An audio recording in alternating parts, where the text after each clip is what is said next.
Diduga kuat arus pendek listrik, Pondok Modern Darussalam Gontor Kampus 8 yang berada di Gampung Meunasa Baro, Kecamatan Seulimum, Kabupaten Aceh Besar, Provinsi Aceh terbakar hebat.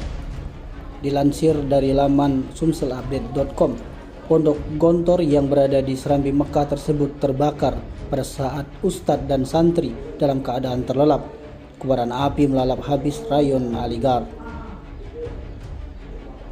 Alhamdulillah, menurut laporan dari Sumsel Update yang diterima, selain bangunan asrama rayon Aligar yang terbakar, tidak ada santri maupun ustadz yang menjadi korban. Hingga kini aparat kepolisian masih menyelidiki penyebab kebakaran tersebut. Tim Liputan Sumsel Update TV melaporkan.